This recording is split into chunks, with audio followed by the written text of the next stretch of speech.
ቢስሚላህ ምን አይነት ጨዋታ ነው ያየነው? ጅሮና የልጅነቴ እውነት ሁሌ እነግራችኋለሁ እያልኩኝ ረሳዋለሁ። የሚስቴ ባላባት የጅሮና ደጋፊ ነው እና በሳቸው ምክንያት ከ1968 ጀምሮ ጅሮናን ነው የምደግፈው እና ዛሬ የስፔኑን ክለብ ካምባክ አርጎ 1-0 እየተመራ ነበር፣ 2-1 አሸነፈ። የሚገርም አይደለ? ታዲያ አንደኛ ላይ ማን አለ? የዓለማችን ገናናው ኃያሉ ሪያል ማድሪድ አንደኛ ላይ ተቀምጦ በ2 ነጥብ ርቆ የሚገባው ቦታ ላይ ነው የተቀመጠው። ሃንሲ ፍሊክ በጣም የምትችል አሰልጣኝ ነህ፣ በጣም የምትገርም ነህ፣ ግን ተጫዋች ይፈልጋል። እንደውም እስከዚህ መድረስህ በጣም ጎበዝ ነህ። ዋንጫውንም ነገ ልትበላ ትችላለህ። ለአንተ ክሬዲት መስጠት አይቻልም። ምክንያቱም ምንም ኢንቨስት እንኳን አልተደረገልህም። ምንም በሌለበት ቦታ ነው ይሄን እያደረክ ያለው። ግን ዛሬ ለአንተ ክሬዲት ሰጥቼ ልለፍ እንጂ በጣም ደስ ብሎኛል። ጅሮናዎች በጣም ደስ ብሎኛል ይሄን ደስታ ስለሰጣችሁኝ። እውነት በጣም ነው ደስ ያለኝ። ሁለተኛ ጎል ሲቆጠር እንደውም ፋውል ይሆናል ብዬ ነበርና ግን አይቶ ምሮናል ፈጣሪ። ጅሮና የልጅነቴ የሚስቴ ባላባት እንኳን ደስ አለ በዛ አጋጣሚ። ሌላው ደግሞ በሻምፒዮንሺፕ የአገሬ ልጅ ላምፓርድ አሸንፎ ሚድልስብሮን መሪነቱን ተረክቧል። የላምፓርድ ወዳጆች ካላችሁ በድጋሚ እንኳን ደስ ያላችሁ። ዛሬ የኔ ቀን ነው። የኔ ቀን አይባልም ለነገሩ፣ የኔ ምሽት ነው። እውነት በጣም ደስ ብሎኛል። እንኳን ደስ ያላችሁ። የተሰማችሁን ኮመንት ላይ አስቀምጡ። ቪዲዮን ኮፒ ሊንክ፣ ሪፖስት፣ ላይክ ማድረግ እንዳይረሳ።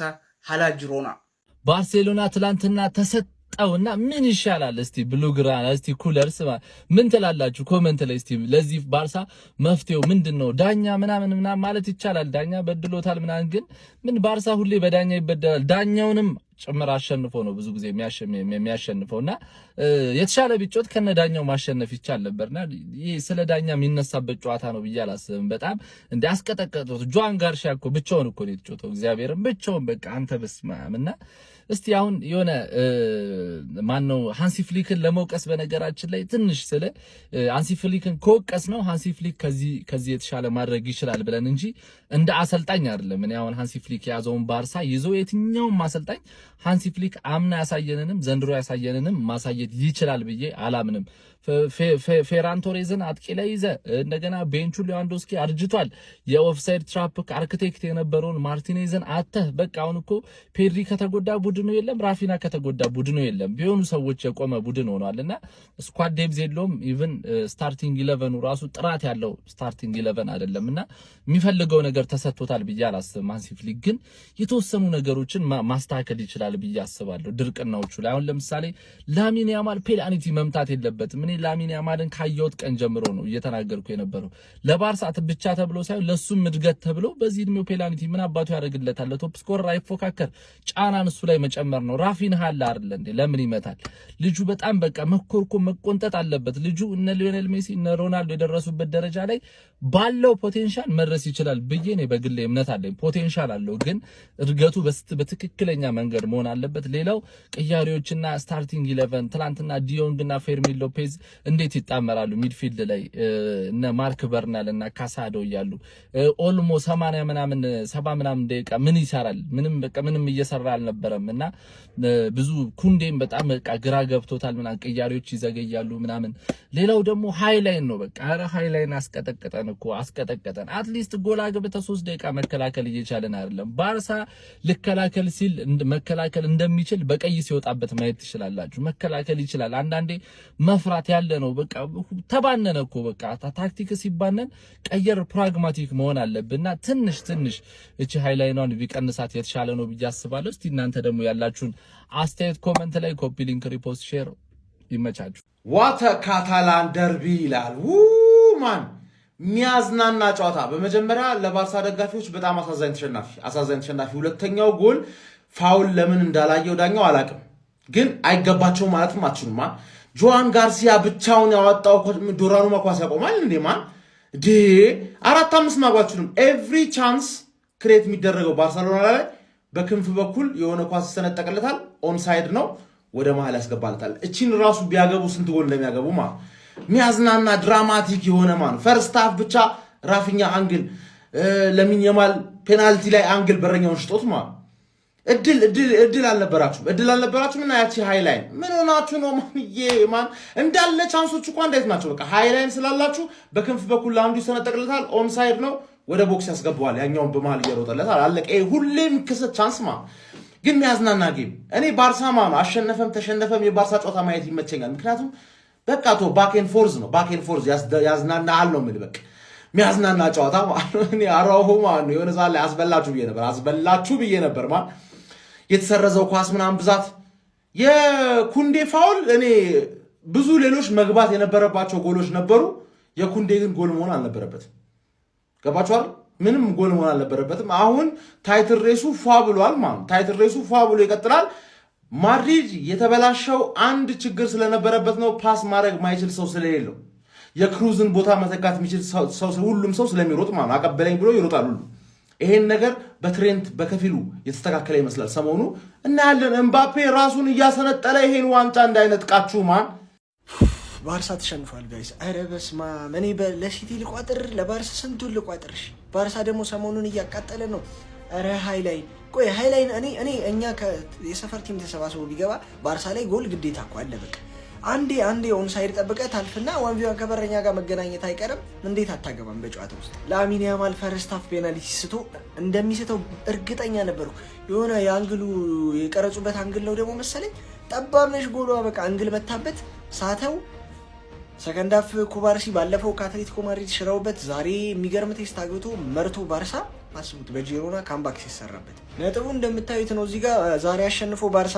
ከማድሪድ መሪነቱን መቀበል ይችል ነበር ሳይጠቀምበት ቀርቷል ባይዞ ቪክቶር ሬስ የተባለ የማንቸስተር ሲቲ ተከላካይ ካስታውሳችሁት በኦንሎን ሄዷል ጂሮና እና የሚገርም ፐርፎርማንስ ነው ያሳየችው ተመልሶ ራሱ ለኛ ተስፋ አለው ኤኒዌይ ባርሳ እንደሚበላው ጥርጥር የለውም ፕሪሚየር ሊግ ነው እንጂ በጣም አስጊ እዚህ ባርሳ እንደሚበላው ጥርጥር የለውም ማድሪድ ገና ስንት ይንተፋተፋል ስለ ባርሴሎና ከመናገራችን በፊት መጀመሪያ ቲክቶክ ምንድነው የሚለው አይ ችግርን ነገር እኔ አፈሳል የሆነ ነገር እየነገርኩ ነው እንዲከፋኝ ባታረግ ጥሩ አንተ አነግሩትም እንዴ እረፍ ለማንኛውም ያራዳ ልጆች ማለት በስድስት ጎታች መኪና ነው የተያዘው ቪዲዮ በደም ሼር ኮፒ ሊንክ አድርገን እጃችንን ማሳየት አለ እኔ እንዳልጨክንበት ንገሩት እጃችንን አሳዩት ባርሴሎና ግን ምን ነካው አሁንም ባርሴሎና አልኩኝ ቴሌግራም ላይ ግባ ያራዳ ልጅ ምን ጉድ ነው እሱን ቪዲዮ እኮ ነው ያስቀረው አንተ ተከታታይ 2 ሳምንት ሰው ጤናውን ስቶ ነገሩ እኔም ይበለኝ የጤነኝነት ምልክት እኮ 2 ሳምንት ተከታታይ ጤኔን ባጣ እንጂ በጤና ነው ትላለህ ያራዳ ልጅ አሸሼ ገዳሜ የተባለ እኮ ነው ቴሌግራም ላይ እዚህ ጋር በተጻፈው ቴሌግራም ቻናል ላይ ዘው በላይ ያራዳ ልጅ ባዮ ላይ ሊንክ አለ ግባ ካልሆነ ይሄንን ሄደ ቴሌግራም ላይ ሰርች ማድረግ ነው ካንተ የሚጠበቀው ማለት ዛሬ ማክሰኞ ነው ፕሌይኦፍ ጌሞች እጅግ በጣም ቆንጆ አሉ እየገባ ተቀላቀል እድሜ ለጋርሻ ይሁንና ባርሳ ተርፏል ያራዳ ልጅ ከዚህም ይበሳል 2-1 መሸነፉ እንዳይገርም ትናንት የተደላ ያማላይ ነው ስቷል ምንም ችግር የለውም ይሳት ስንት ስቀናል በዚህ ምንም የሚያጣጣ ውስጥ አንገባም ለማንኛውም ባርሴሎና መሪነቱን አሳልፎ ለማድሪድ ሰጥቷል ማለት ነው ሐሳብ አስተያየታችሁን ኮሜንት ላይ እንደነገርኩ ጎብዬ በደም ሼር ኮፒ ሊንክ እያደረከው ይመቻችሁ ጀማው የላሊጋው ፉክክር ማለት ነው እንደ ተጧጧፈ እንደቀጠለ ነው ጀማው አሁንማ ብሶበታል ነው ምላችሁ ብሶበታል ማንዬ ባርሳ በጂሮና ተሸነፈ 2-1 በሆነው ውጤት ይህ መሆኑንም ተከትሎ እንግዲህ ማድሪድ በ60 ነጥብ በ58 ነጥብ ደግሞ ባርሳ ተከታይነት ላይ እንግዲህ ተቀምጧል ማለት ነው ጀማው በዛሬ ጨዋታ ላይ እንግዲህ ባርሴሎና ይሄንን ጨዋታ የማሸነፍ ከፍተኛ ግምት ተሰጥቶት ነበር ግን ጂሮናዎች ከተጠበቁት በላይ ነው ፐርፎርም ያደረጉት ጀማው በጨዋታው ላይ ባርሳ ፔናልቲ አግኝቶ ነበር ግን ያንን ፔናልቲ ላሚን ያማል ስቶታል ሊጠቀምበት አልቻለም ጀማው ታዲያ ሰከንድ ሃፍ ላይ እንግዲህ በተፈጠረው ድራማ መሰረት 2-1 በሆነው ውጤት ባርሳ ተሸንፏል እንግዲህ ይህ መሆኑ ከባድ ነው ጀማው ምክንያቱም ማድሪድ በሁለት ነጥብ ልዩነት ሊጉን መምራት ጀምሯል ማለት ነው ጀማው እንደምታውቁት ባርሳ ተከታታይ ጨዋታ ሽንፈት እያጋጠሙ ይገኛል ያ ብቻ አይደለም የቡድኑ ስፕሪትም ጥሩ አይመስልም በዛሬ ጨዋታ ላይ እንኳን አንዳንድ ተጫዋቾች ተቀይረው ሲወጡ ያሳዩትን ሪአክሽን እያያችሁ ነው እንግዲህ በፍጹም ደስተኞች አይደሉም ተቀይረው የወጡት ተጫዋቾች ከሃንሲ ፍሊክ ጋርም ጥሩ ግንኙነት ያላቸው እስከማይመስል ድረስ ነው እንግዲህ ወደ ተቀያሪ ወንበር ላይ ሲያመሩ የተመለከትኩት እንግዲህ ባርሳ ቤቱ ትንሽ ችግር ነገር ገባ ሳይል አይቀርም ጀማው እና ሐሳብ አስተያየት አላችሁ ሐሳባችሁን አካፍሉኝ ይመቻችሁ ባርሳ ተሸንፏል። እኔ ምንም እየገባኝ ያልሆነው ነገር ቢኖር የቫር ጥቅም ነው። ከዚህ በላይ ምን ሊያደርጉ እንደሚችል አላቅም። ሁለተኛው ጎል ሲቆጠር ኩንዴን እንደዚህ ረግጦት ነው ሄዱ። አልገባኝም ይሄ ነገር። ያማል ደግሞ አላቅም ለምን ራፊኒያን እንኳን ፔናልቲ ለምን እንደሰጠው አላቅም። ሞክሯል። ኦልሞስት በረኛው ምንም ሊያደርግበት የሚችልበት አጋጣሚ አልነበረውም። ግን ባርሳ ቢያንስ 2-1 እንዲሸንፍና አቻ ለመሆን እንዲሞክር ያደረጋችሁ ጋርሲያ ነው። ማን ኦፍ ዘ ማችም የተባለበት ሪዝን ያ ነው። ሃንሲ ፍሊክ የባለፈውን ዓመት ደገሙት፣ ግን ባለፈው ዓመት ላይ ጎል የሚያስቆጥርላችሁ ሰው ነበረ። አሁን ላይ የለም። ላንዶቭስኪ አይደለም፣ በቃ ቤንች እያደረጉ ነው። ጭራሽ ራፊኒያ ከጉዳት እየተነሳ እየመጣ ነው። 60ኛ ደቂቃ ላይ አቻውን እንኳን ይቀይረዋል ሰውየው። እሺ ከጉዳት ስለመጣ ነው። ያማል ነው። በቃ በየትኛውም ሰዓት ድሪብል አድርጎ ምናምን ማለፍ ነው የሚፈልገው። ዋን ፓስ አያውቅም ልጁ። እስቲ ተቃጠልን የምትሉ እስቲ ነደድን የምትሉ በመድኃኔዓለም ስም እንዲህ ዳኝነቱ ላይ እንመጣበታለን። ግን ላሚን ያማል የፊኒሽንግ እጥረትህ ምንድን ነው? ፈርስት ሃፍ አንድ ፔናልቲ መሳት፣ ሁለት ከበረኛ ጋር ፊት ለፊት ተገናኝቶ የሳተው ኳስ ብክነት። ራፊኒያ ሜዳ ውስጥ ይኑሩ በቃ።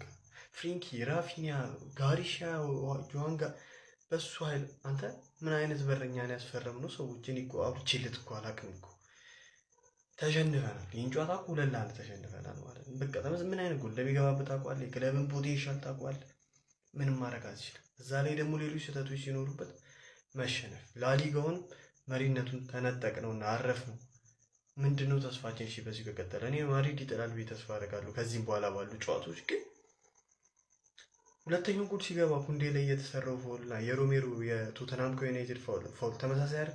ስትሬት ሬድ ካርድ አያሰጥም። ቀድሞ ኩንዴ ነው ኳሱን የነካው። ጀለስ ለኳሱ የሰነዘረው እግሩ ላይ ኳሱን ነጥሮ በፊት ለፊት እግሩን ቀጥቅሞ ጥሎት የሚያምር ጎል አገቡ። ሲቀጥል ያው ኮርና ያነጫንጭም እንጂ ግልጽ የሆነ ኳስ ላሚን ኳሱን ስቶት ከእግሩ ስር የወጣ ኮርና። እኔ በቃ በጣም ነው ያበሳጨኝ ዳኝነቱ። በቃ አሁንም እንደተለመደው በሶስት ተጫዋቾች ብቻ የሚመራ ቲም ሆኗል። እግዚአብሔርን በጣም በቃ ቃላት የለኝም ለዚህ ጨዋታ። ነደድን የሚል ሰው መቻችሁ። ለማንኛውም